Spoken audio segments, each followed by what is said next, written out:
Hello, everyone. Welcome to Community Bookstore's virtual event series. My name is Noah Mintz. I'm the store's event coordinator.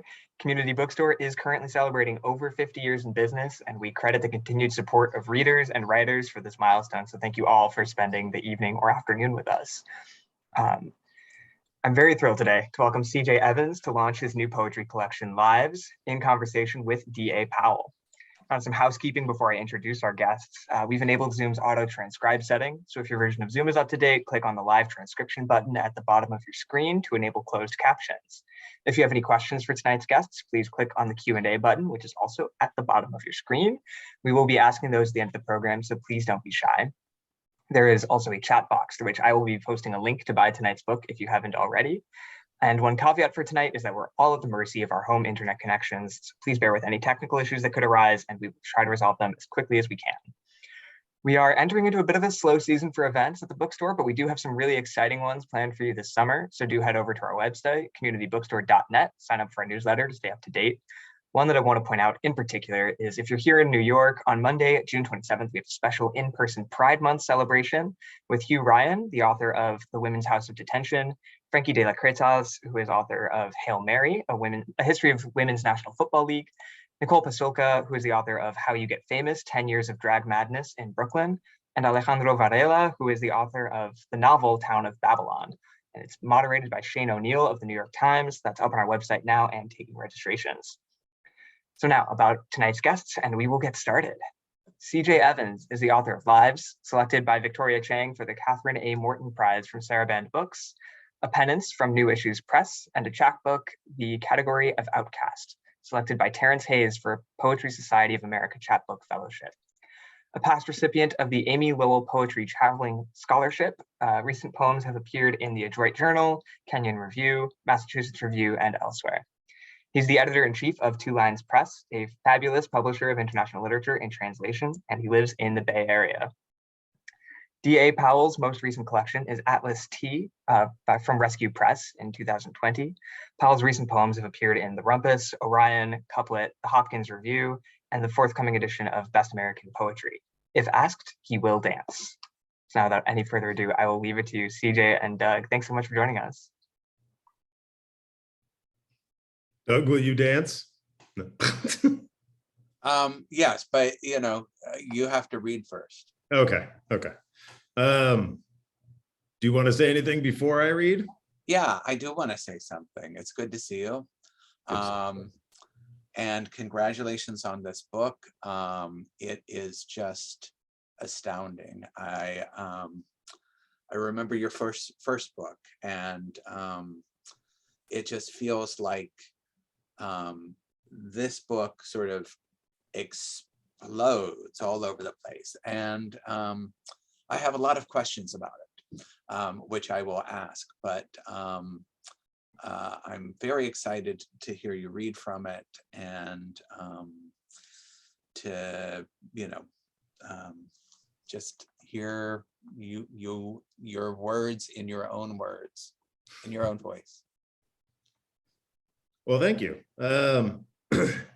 Yeah, so I think the plan is I'm going to start off with a long poem in the book. It's called Trying to Hear a Hymn to Life. And, if you have to get up and go to the bathroom or you need to drink water or whatever you're going to do, you can do that because the poem kind of like circles back on itself. So you don't have to be too worried about focusing too much on any one thing.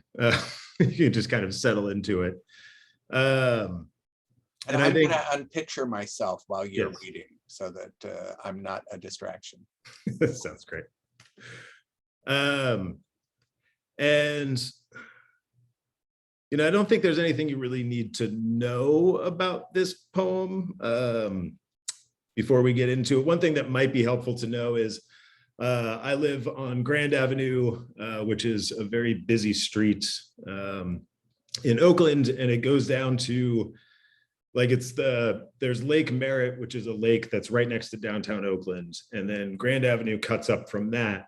And Grand Avenue was a long time ago a stream that went down and fed the marshland that was Lake Merritt, which then has been turned into this lake, which we all use and love. Yeah, so I think that's all like the factual information you need to know. It's called Trying to Hear a Hymn to Life, and it's after poems by Timothy Donnelly and James Schuyler. One story goes that the saber-tooth stood right there. Then the shell mound where terns and cranes high-stepped, plucking overlooked morsels from the bivalve waste. Much later, of course, they poured the concrete, cutting a teeth line across the wetland, closing Lake Merritt completely. Aquafina bottles now bunk gently against the downy underbellies of Canada geese. Near the fountain's west intake, there's an eddy haloed by crinkled seagrass where all types of refuse collect: plastic cutlery, outlawed bags, condoms. I can't see the lake from here, but I believe it still is. Just as I believe in the shell mounds I'll never see, the saber-tooth, that the flat moon is actually a sphere. I believe as I do in this tabletop that you can't touch, wood pulp crushed in a hydraulic press with glue. It looks like slabbed from an old oak tree, but that's one lie. That lie is still not making the whole fact of the table a lie. I believed it when I heard my house was once part of a redwood grove that covered the hill up there, that it talked, shared, attacked, or consoled via fungal mycelium. The roots signaled, sent nitrogen and magnesium to their failing family members through that ever-entwining vine work. What mayday did the trees send when poor men came and cut them down, piled the naked, shamed trunks, read and knotted onto sleds and slid them here, where they were hewn and riffs-sawn into boards? I've seen the sawtooth marks on the oddly sized planks within the walls, but now the drywall is back up. Any proof is hidden.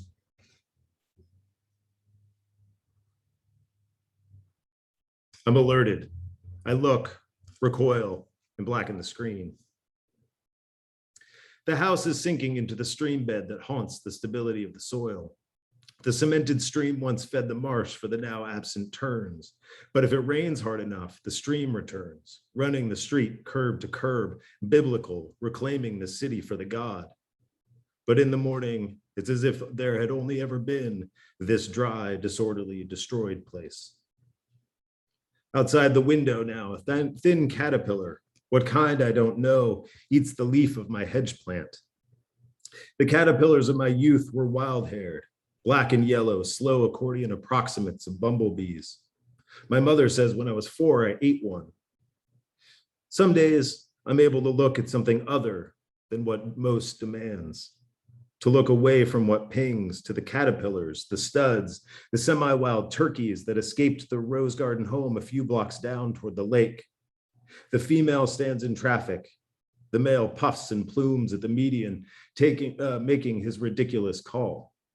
But I won't laugh, because I'm in love too, and I hoot my own ugly calls. I believe it was me who once stood on a beach of agates.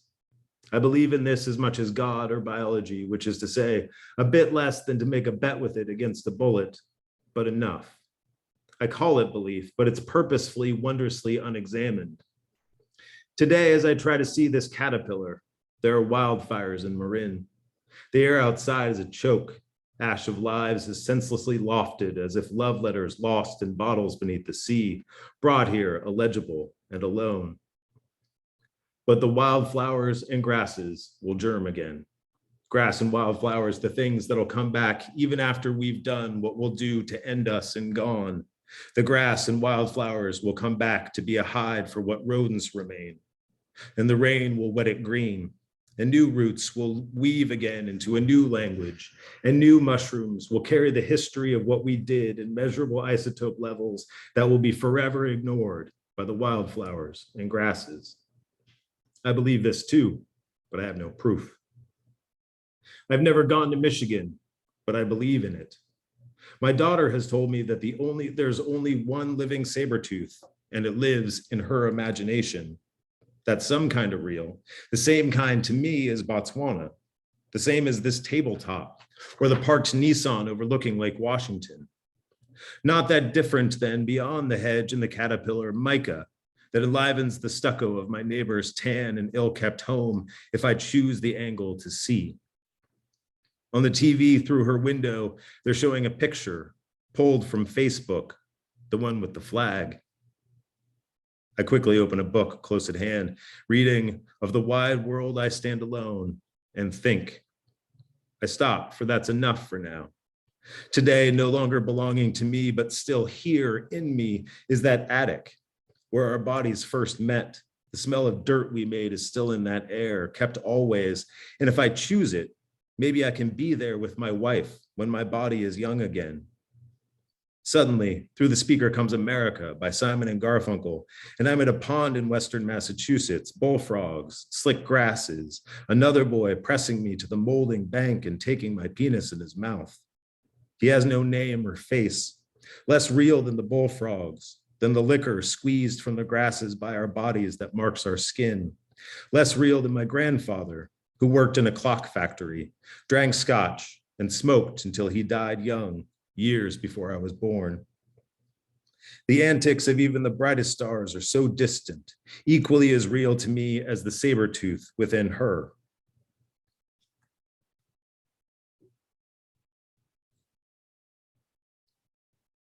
Ants climb the chimney side to the right of the window, advancing on some crack in my home. Sometimes I can look at something muted, not the gold-edged paper or the amateurish illustrations of the Bible my father brought home from Vietnam, but the glue, the fine stitching, the smell of who he once was. The ants individually twitch. I paid a man to put out poison that didn't work. Sometimes I can turn from the display and dwell in something frivolous, like my love for the consonants of construction, cripple walls, 10 pennies flashing and sheathing. One ant has gotten in, antennae plotting the sill. I pinch it gently and tip it into my mouth. What feels like panic on my tongue. I spit dryly, see nothing come out, and the ant is gone. The body of the last saber-tooth, my daughter's, will also melt into the tar alongside its prey as she ages, be boiled for Subarus, iPhones, for me, sitting under this light alone. It seems seconds ago the house was cacophonous as my kids ate chicken thighs with their hands, cartilage spinning webs between their fingers as they ripped the salted and fatty skin with sharp new teeth. And I thought, what if I just let them stay feral and knot-haired? When they found that albino salamander under the rock in the yard, if I had let them take it in their potentially violent hands and open a more dangerous, perhaps vivid life, what I once did to bullfrogs. Over the counter, fruit flies that live for 11 hours, mouthless, stomachless, their life a matter of condensed energy as if quasars circling the black hole massively centered on the aging bananas on the fabricated quartz countertop. There's a code there I won't decipher, something I'll never learn. They lay eggs I can't see under the skin of the fruit we eat. America falls silent. I can only be here trying to see, at least for now, whatever doesn't alert. But on the radio, such same virulent words are being spoken again by that same man. Damn, I wish I knew the names of flowers. Jory knows all the flowers, and in knowing them can mourn them in ways that I'm unable. There are fat blossoms on the hedge, pink and white with little yellow filaments within, hiding behind the blush as a gold tooth behind the cheek.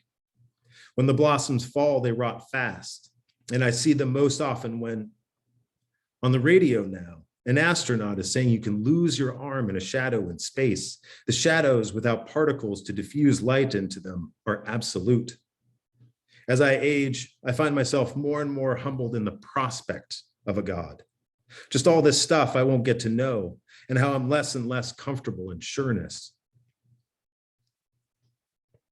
There is more land in Oakland than there used to be. Sand was scooped from high places and deposited to reshape the shore, which fights back slowly, sure of its ultimate dominance. And I see where the ocean once held, what it will hold again one day. I'm relieved somehow by seeing it. My daughter named her saber-tooth Toothy because she's 7. I believe her when she tells me it follows her, docile but vengeful. Everywhere, visible if I look too directly, as if they're ashamed to grow. Their skeletons sand on sand backfill, and faults ripple the earth, and they will someday fall, as unlikely as it seems, but that only increases my awe of them. Like bullfrogs' organs, that young boy's mouth, that grass, the underground fungus ferrying for the roots, my wife or my sleeping children. A block toward Lake Merritt is the shelter where I catch the bus that carries me across the rock hung from roped steel. And as I ride, the light off those new skyscrapers is a type of demand. But I choose the gentler light from the bayside instead. Will there be, I hope, some time before the end when I'll sit without this unnameable burn to see? I don't know where I was when my father and I watched a field of 3,000 sandhill cranes take flight, but I could take you to the place on Lake Washington where I saw my first dead body. A few Canada geese would rise, honking. My neighbor moves in her window past the hedge, pulling a beer from the fridge through the lattice of dark leaves, walking gracefully in front of the TV, on which a family hugs and is broken, incomplete from now on. Then she walks out of my sense, leaving me to watch grief. I was 17 and stood above the floating thing in the moonlight, stoned and unsure. The lake was always deeper after that, full of fingers. I don't know what to believe about that body, gone now from me like so many others. The soft body as we lay entwined in the attic, the smell we made, the cigarettes not masking it, but mixing. The cranes thick in the field as if they were the field, its dirt, its roots, its char from the burn to resettle the carbon. How they lurched and rose as paper ash, gray and rare, and then gone. I look at myself in the bevel-framed mirror on the bookshelf. My eyes are a dirtier color than I know them. And I'm brought back to how I always loved agates best, their trapped milk, the veins of shyest blues or reds that mar their uniformity and make them substandard gems, but better rocks. I picked the ones that struck me best along the shores of the Puget Sound when I was young, without any reasoning beyond a vague pulling, probably hastening erosion of the shoreline, but I'm only human too. The saber-tooth. My daughter knows it isn't in the real world. It exists completely for her without her needing it to be here for the rest of us. At the agate beaches, if I happened to look up past the band of seaweed that hiccuped with lice, the ocean was always too big, full of nothingness, brine and pressure, even less knowable than the lake, as implacable as the interior life of another person. Even my wife, she's really somewhere too deep to submerge to. Her legs are wrapped in the sheets as she sleeps, the hard bones of Naomi's hips and quasars and neck and ice on comets, comets made of ice falling, how I've never even seen a fox in the wild. I've seen many possums, but only ever one alive.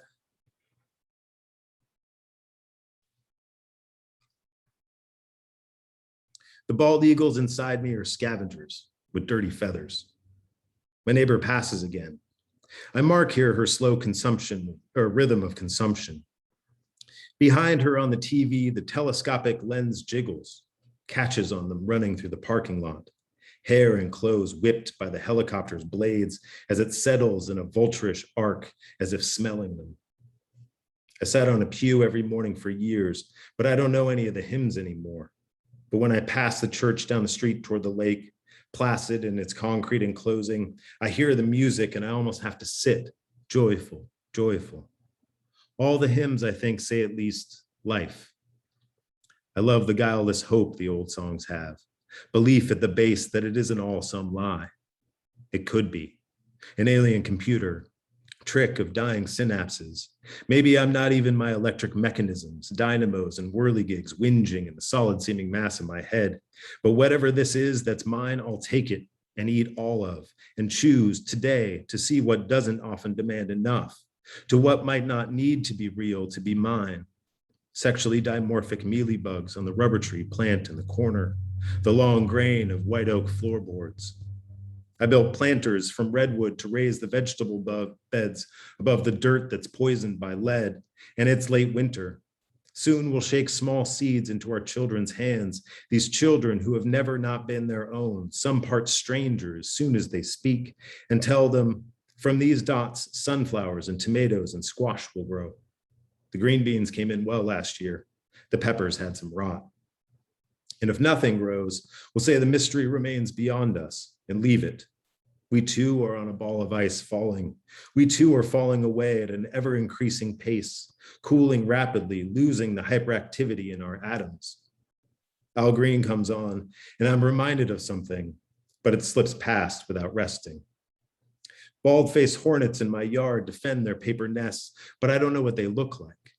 In the tree, I see blackboard holes where life made a home, where it hatched in the dark, and I stick my finger in hoping to feel. Sometimes what demands, demands.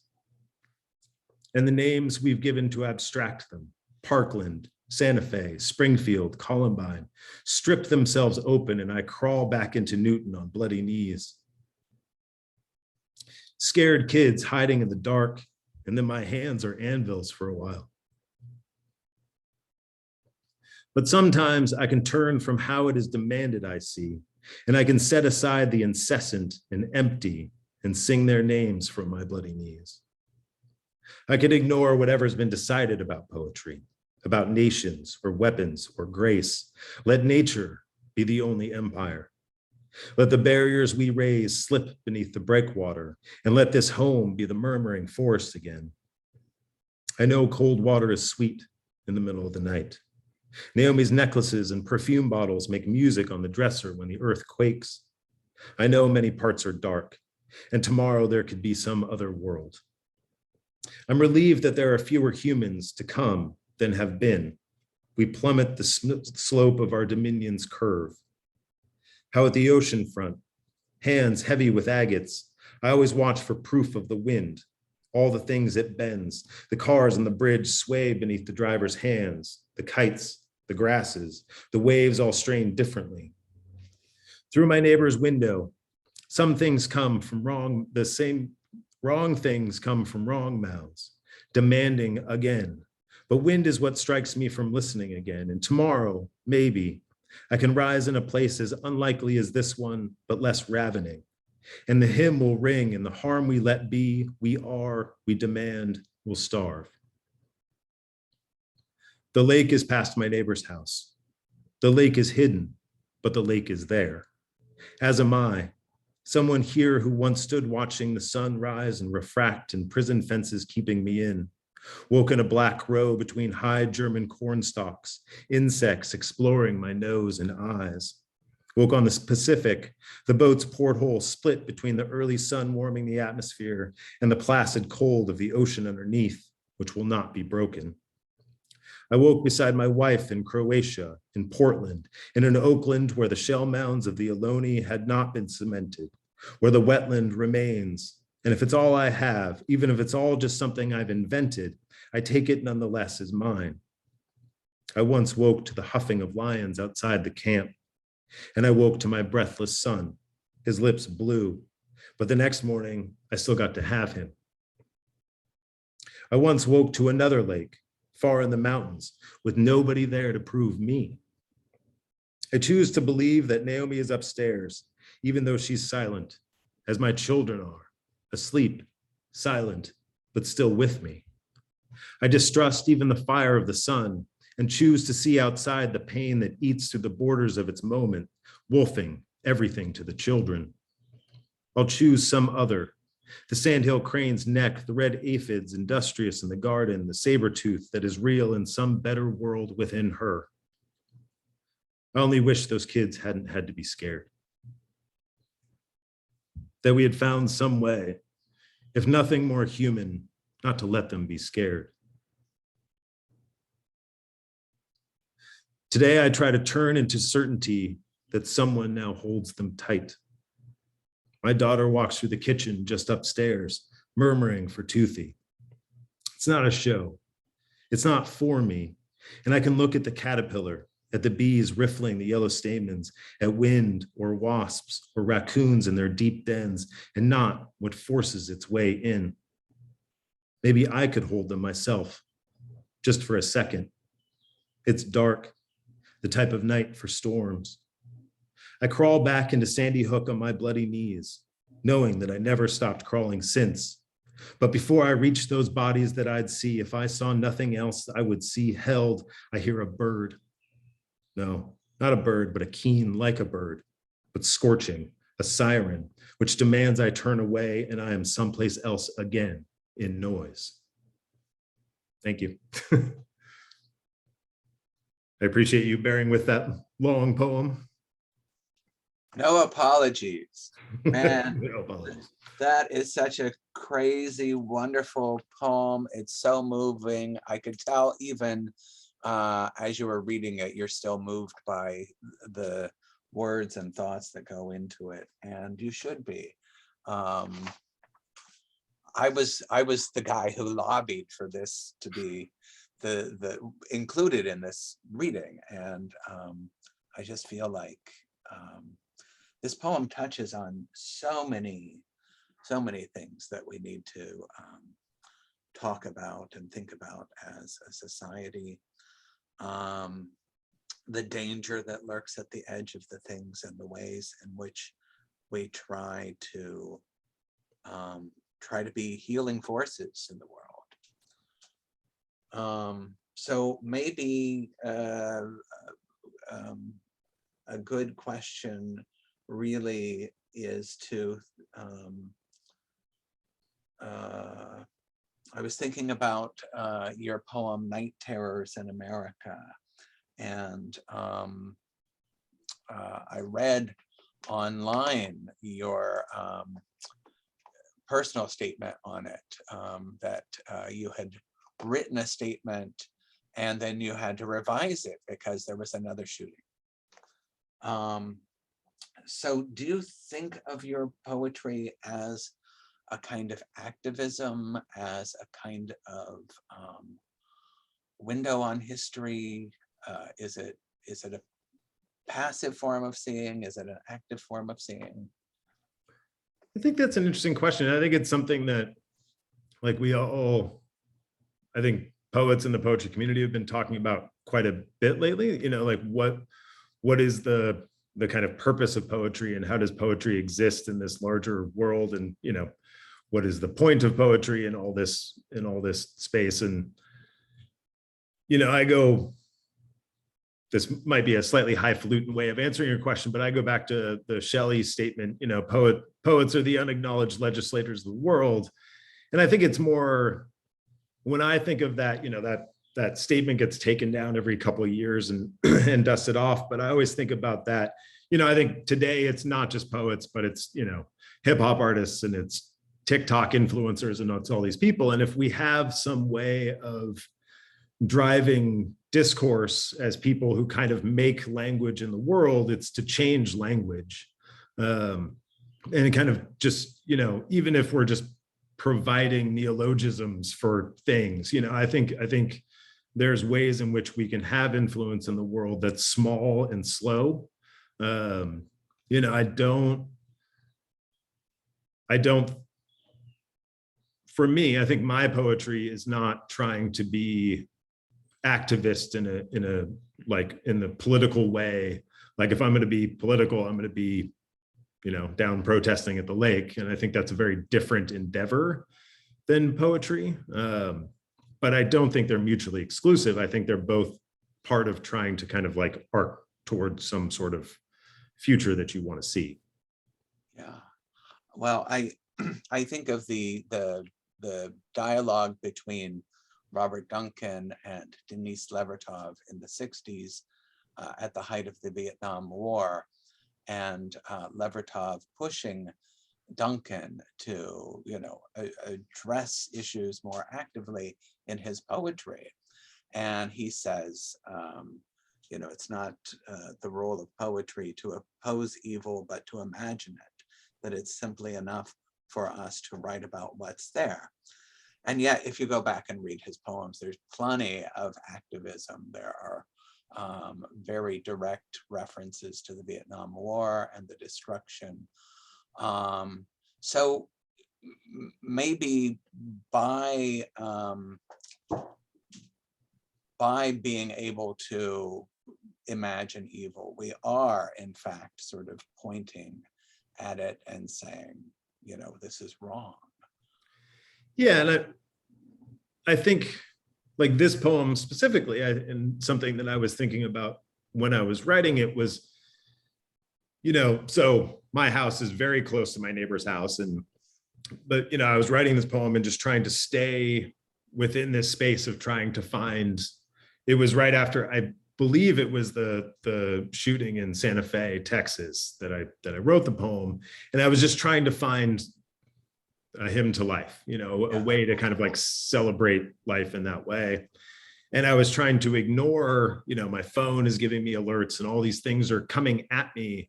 And the TV in my neighbor's house is going and they're showing all these horrible things. And I think, the space that I ended up with in the poem was just trying to come back to like that human aspect of it. And, I think it's very easy for people when, if we're talking about gun rights or this or that, to move quickly into abstract concepts.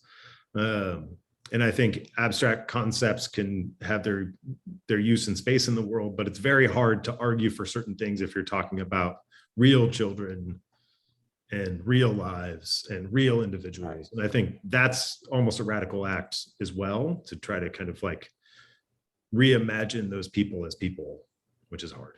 Yeah, I mean, it's one thing to care for your own family or your own loved ones, but we're called upon so many times in life to care about people we haven't met yet. The war in Ukraine, I don't know the people that are in those towns, but I know that I care about them. Yeah, and I think, but I also think I find myself at times slipping away from that, kind of in the sensationalism of the way that we, look at these things and talk about these things. I think it's easy to, that's why I find it so affecting. And I think everybody, the young boy, the migrant who died on the beach, and he was just a young boy who was, the photograph of him dead on the beach, I think was affecting to people in a way because it was this individual and it wasn't numbers and it wasn't massive and it wasn't all these things. And I think, the coverage in Ukraine that is really affecting to me is, the individuals who are out there talking about their lives and their kind of space, which I think is, again, I think is harder to look at and sometimes maybe feels more futile, because I think, if you're angry, it feels like you're doing something. And if you're sad, you feel like you're not doing something. But I think feeling that sadness is also essential in a way.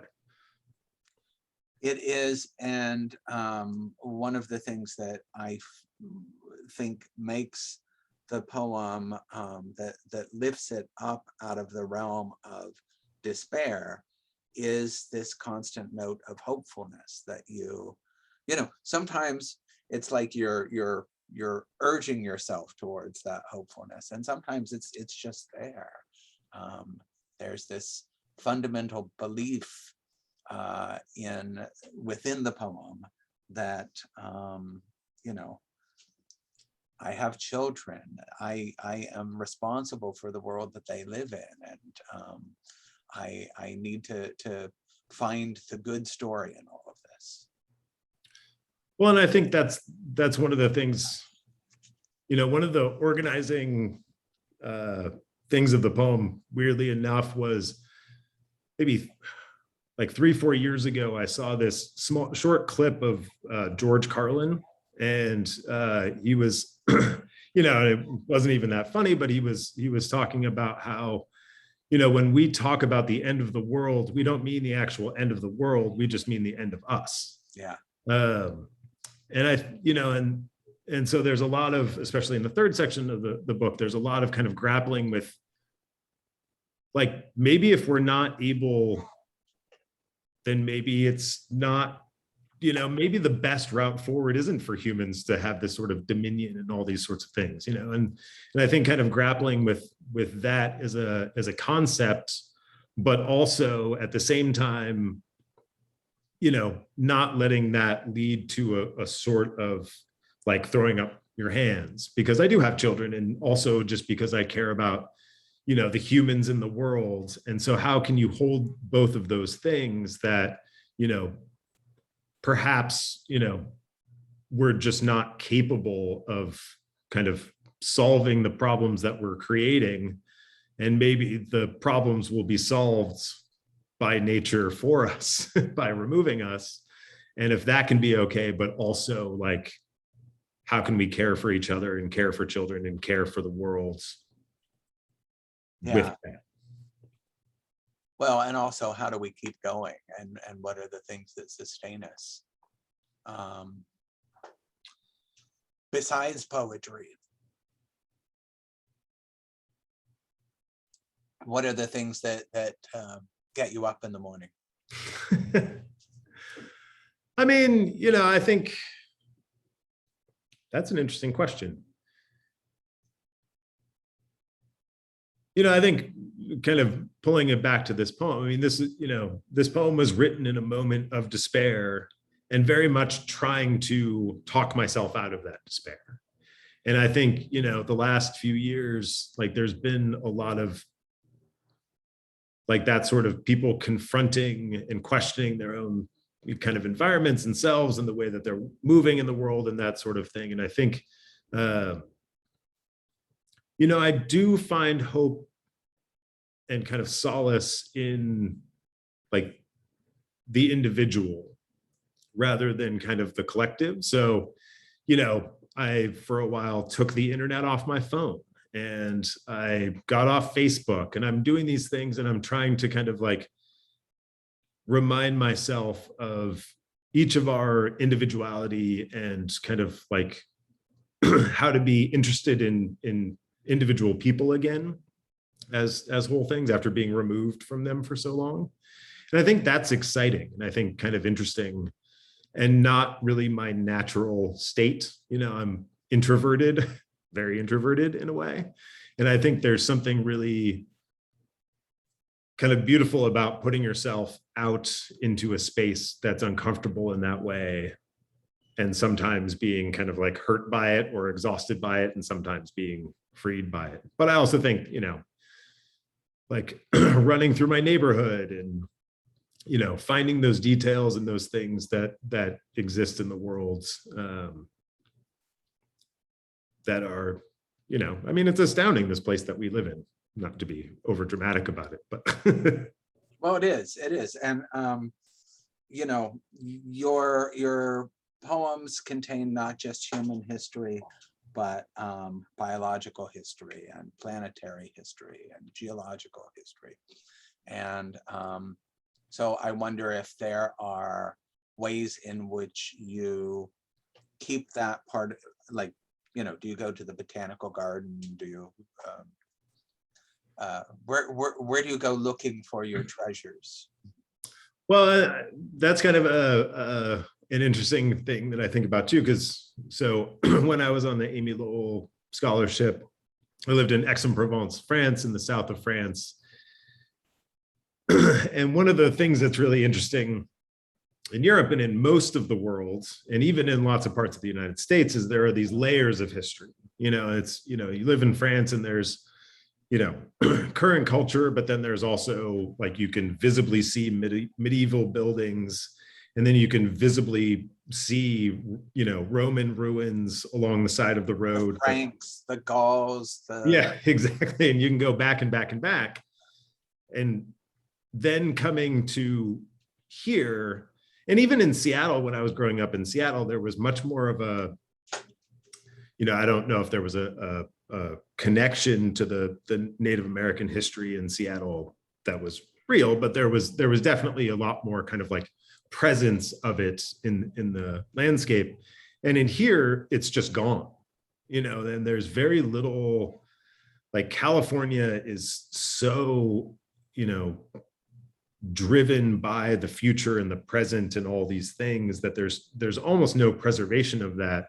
So thinking about, this place where I live, where, I mean, there was an Ohlone, settlement 3 blocks from my house, and now there's no acknowledgement of that, or, and I think there are people who are trying to bring some of that acknowledgement back, but it's, I think that's a huge loss, but it's all still here. like, and I think it's available to us. I mean, kind of like I talk about how my street was a stream, and when it rains really hard, it turns back into a stream. And I mean, it's horrifying to watch because the whole street just fills up with water.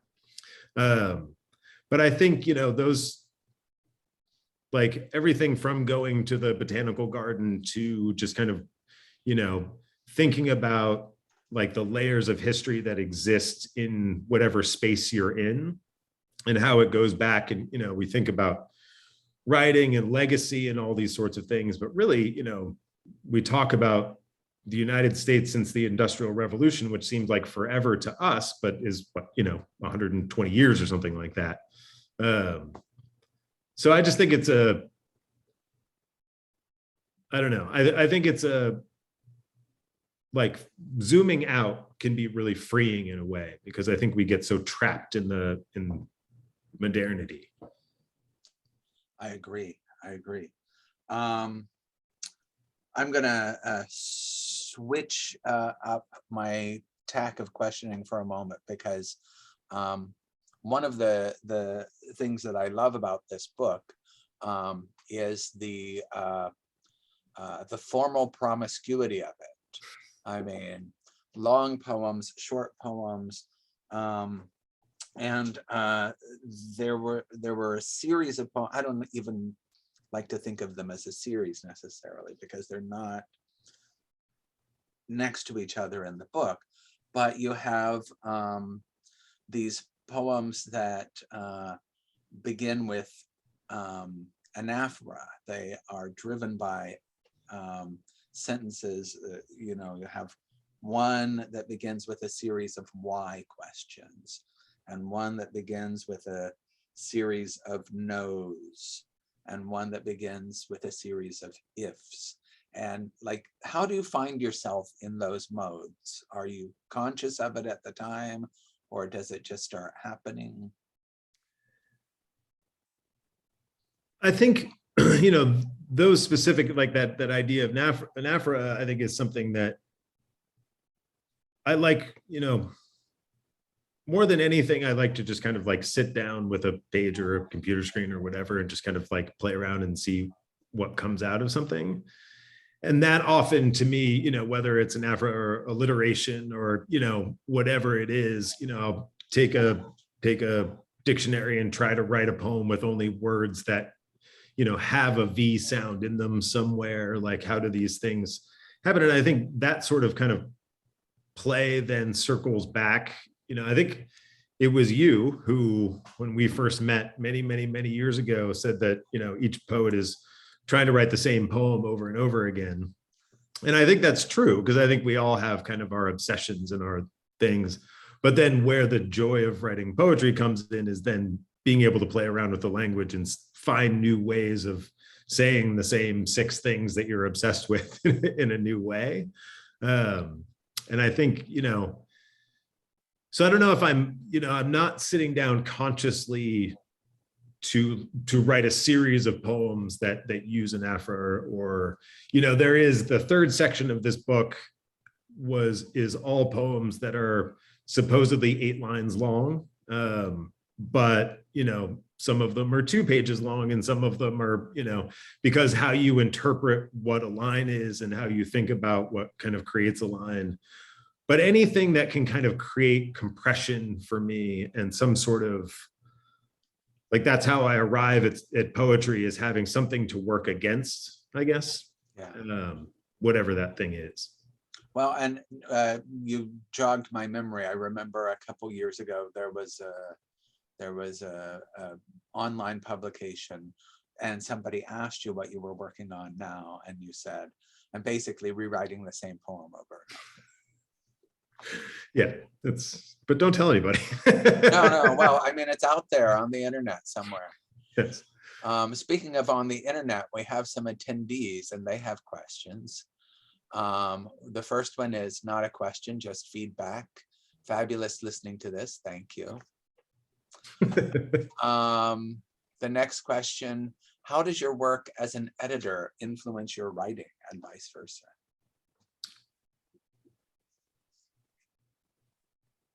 That's an interesting question. I think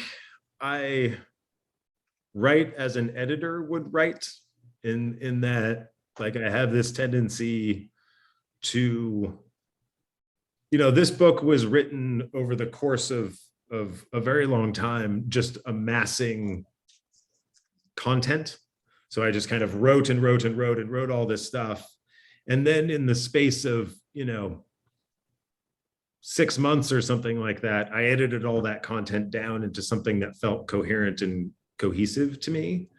So I think, and for me, again, kind of like I was talking about with the way that I write, is it's, I'm not somebody who really gets a lot of joy out of like putting words on paper in that way. I like to play with them once they're out. So it's, I think, and that's especially since I edit translations, the thing that I love about editing translations even more than editing kind of directly with an author is I get to work with a translator on the line. And it really, especially when you're working with translations from a bunch of different languages, if you're working from, even just French and German, which are, like the syntax is so different in those languages.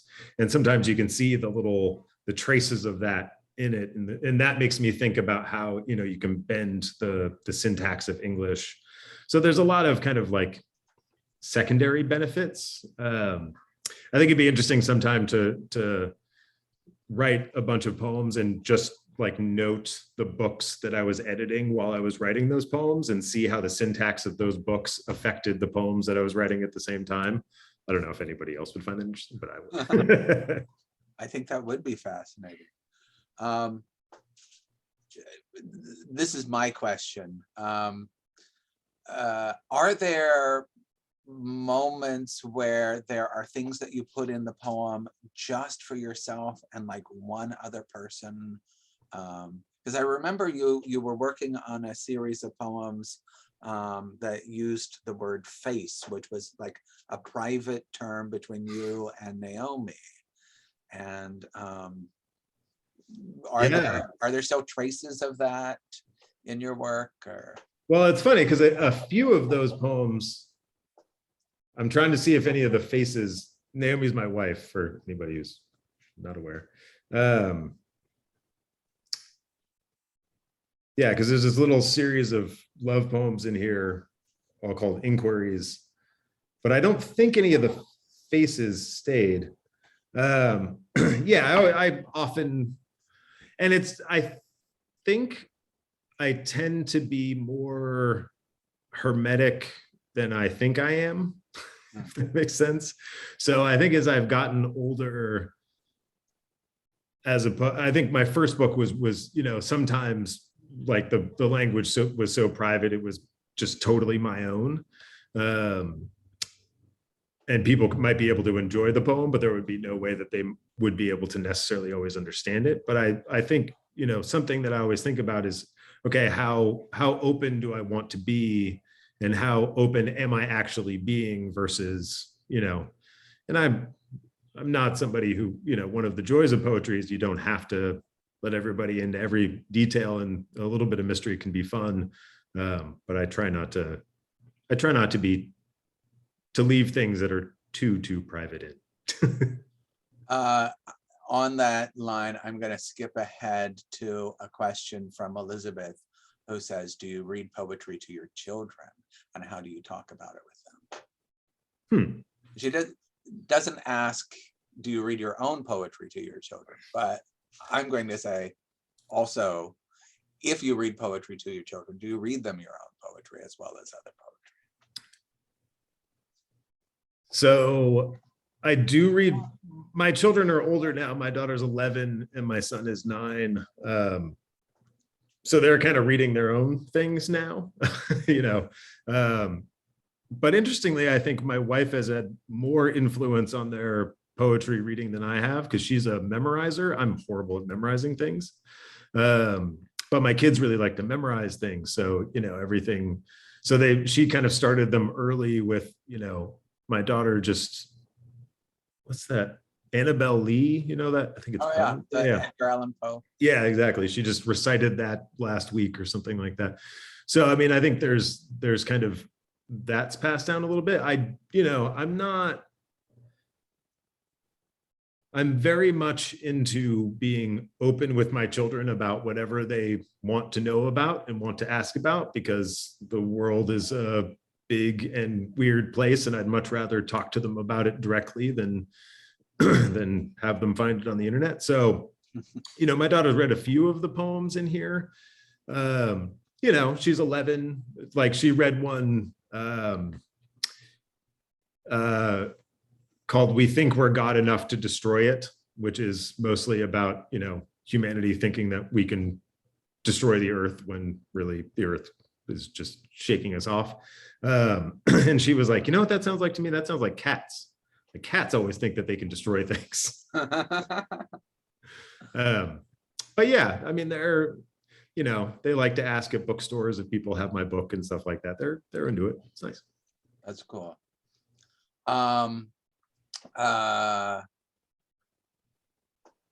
This is from Jeffrey. Jeffrey says, hello from a huge fan. One of the things I most enjoy about your poems is the sense of being in conversation, maybe with readers, maybe with other poems. They feel energized by being in communication with others.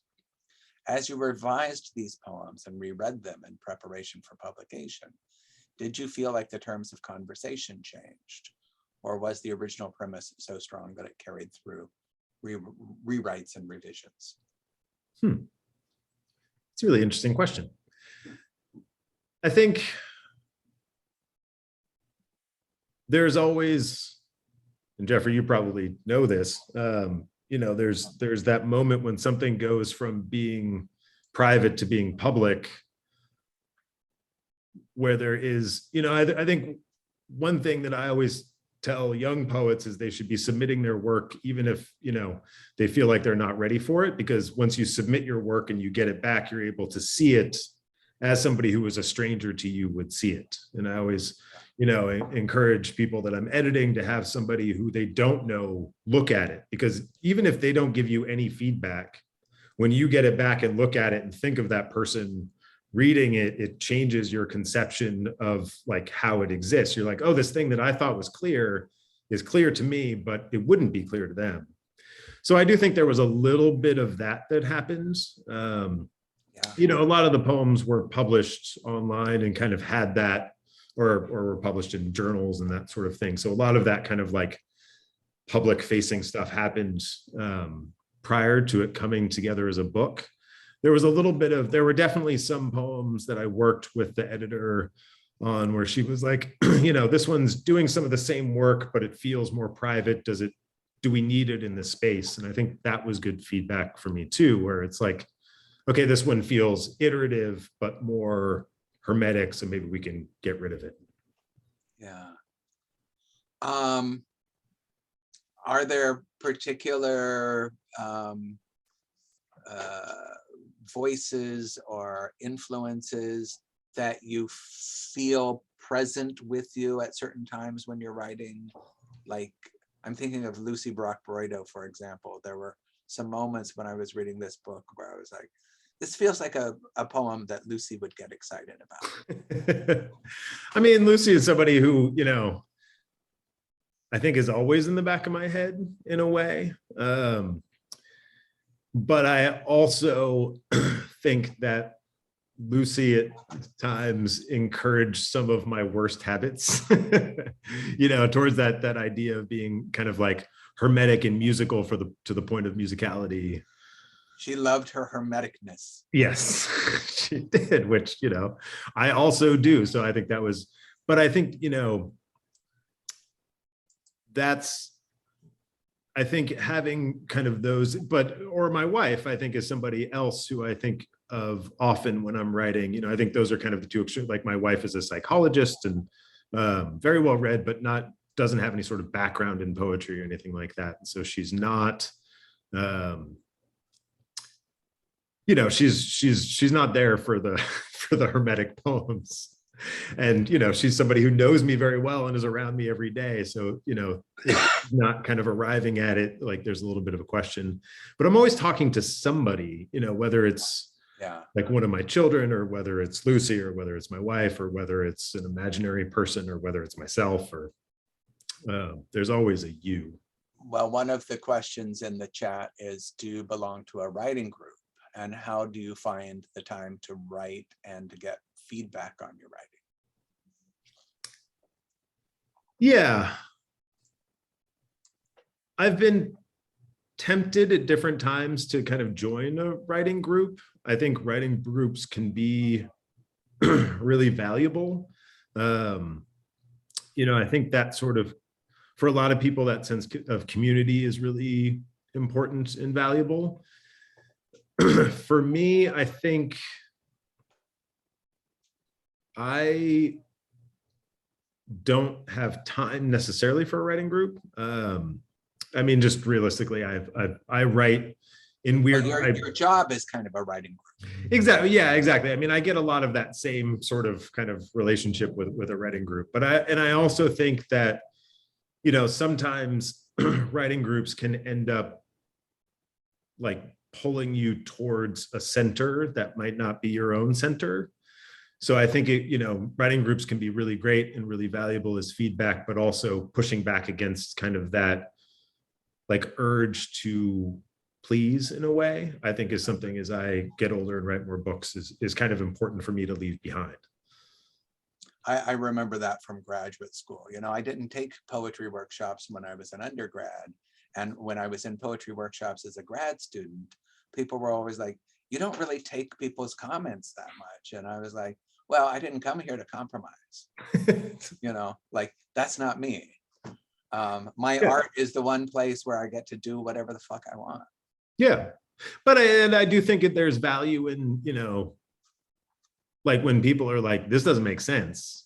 Yeah. Or, like Richard Howard was always really great at being like, this grammar is, finding things, like being totally closed off to the world, I think is not valuable, but also making sure that your voice is your voice and not, I think of your voice, Doug, is like one of, it's incredibly unique and specific and wonderful. Like, the idea of taming that for a workshop seems like it would be a failure. Well, I think feedback is important, but when people move in and sort of like, you should cut this line, and like, well, go cut your own line.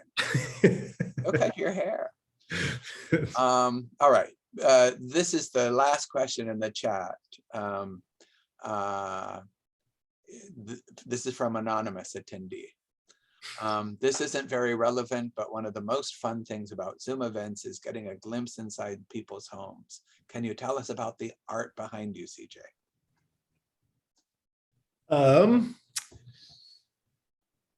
So I Zoom from right here because this has the best light in the house and it's the least distracting, because everywhere else there's cars. And again, I live in a very small house and there's lots of other houses and cars and things around me. I have no idea who made that. My wife was in charge of that. The cool thing about it is a pressed print on handmade paper. So they're very beautiful, but sorry. I love it. It looks like punctuation marks that should exist. It does. Something to include in the next book. Cutting us off. We're inventing punctuation. We're done. Because I said the F word. Oh my God, no, you didn't say it enough. Okay. Thank you both for this really fabulous conversation. CJ, thank you for reading, and congratulations on the book. It's beautiful. Those of you at home, thanks so much for joining us. We hope you'll consider purchasing a copy of Lives from Community Bookstore or your favorite indie. Buy it from Community. Or from Community. And there is a link in the chat. And we hope to see you at another virtual event really soon. You can also think of this book as CJ Evans Lives. That's right. CJ Evans lives with D.A. Powell tonight only. Thank you so much again, you guys. I really appreciate it. Thank you, Noah. Yeah, thank you, Noah. Thanks, Doug. Thanks, CJ. I'll see you tomorrow. Yeah. All right, have a good night, folks. All right.